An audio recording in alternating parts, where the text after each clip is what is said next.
Igmon, Part 10. William was old enough to remember life before the bunker. He had a wife. He had children. He watched them live. He watched them die. He witnessed Panzer fall apart. The crust was cooking below the surface. The core was too hot. Sometime down the road, William was sure Panzer would implode. He remembered the days of make-believe and special effects. You can make anything seem real. But what just happened was more than William could handle. It was too real.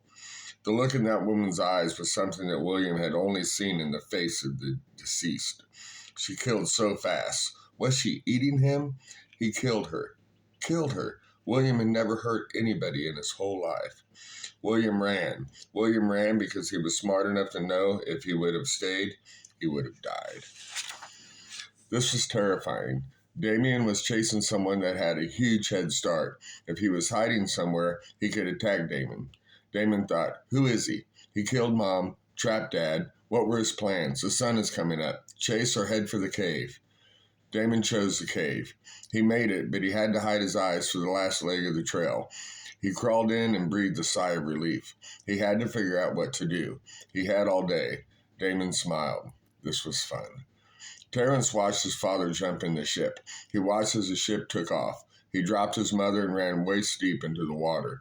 Terrence watched the ship disappear into the sky until he could see it no more. By now, the sun had risen. Terrence didn't like it, but it didn't bother him as much as it did Damon and his father. He walked back to his headless mother and sat down next to her. Terrence picked her up and held her again. As he held her, he cried. Loudly at first, quietly, he slowed to a whimper. He saw what he thought looked like a stick with words on it. It was William's antique knocker. Holding down a button and releasing causes a 1-inch bolt of blue electric heat to blast out of the end. The wording on the knocker said, the ultimate in protection, easy to use, but please use with precaution. Deadly in the wrong hands. 1. Warning. 2. Immobilizer. 3. Destroy. William had stopped and hid. He was too old to run very far. The strange man with no hair, light red skin, and big eyes went right past him. William followed at a safe distance. Damon paused a few times and looked back. Twice William thought he'd been seen. His heart beat like it had never beat before. William never felt so afraid or alive. He watched Damon crawl into a small hole about a quarter of the way up the big hill on the island. Above a small stream and a tall tree that cast a shadow up the hill, slowly shrinking as the sun rose in the sky. He headed back to the beach. William finally began to notice how beautiful Earth was. He was still looking around with his mouth open when he realized he was close to the village. William heard a familiar noise and a muffled cry.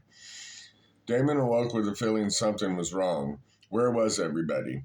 Then it all came back to him. Damon walked over to the cave opening. It was still light. Time to wait, Damon thought with dread. Damon spent his time waiting, thinking of a plan of action. He would leave it dark and search for his father and Terrence. If he saw the man that killed his mother, he would attack him from behind. If he killed him, he killed him. The man was dangerous. What did he kill Mom with? I want it, he thought.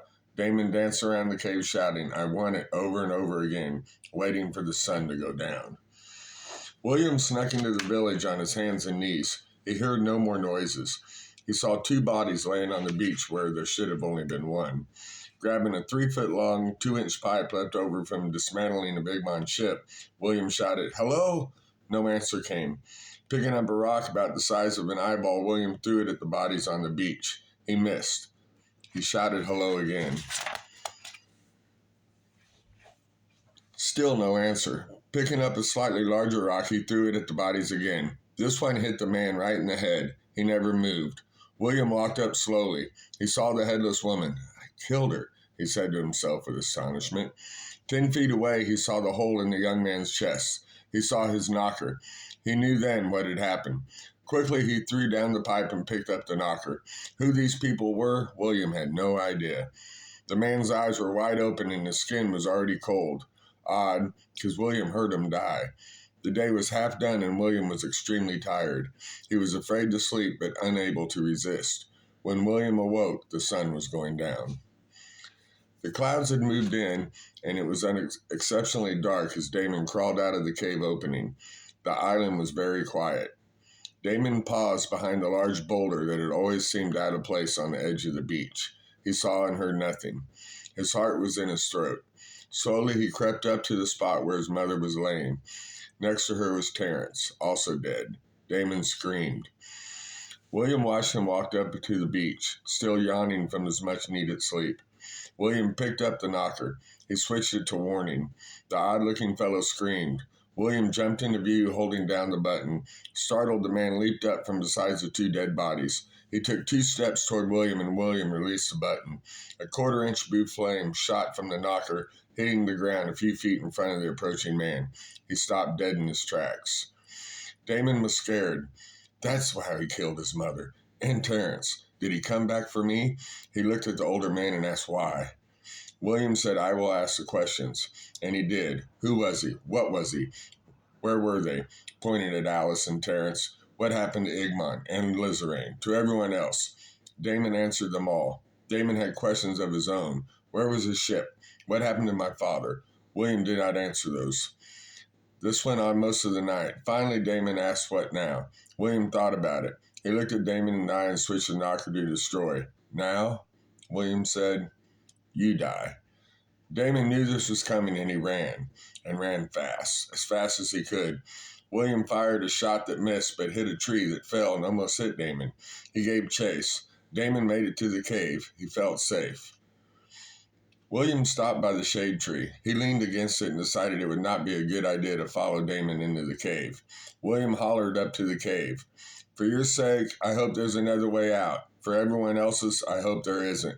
William then took aim with the knocker, still set on destroy, and fired above the cave. It collapsed on the opening. He fired again and again. William kept firing until the knocker ran out of power. He tossed it in the creek and then walking back to the beach as the sun rose.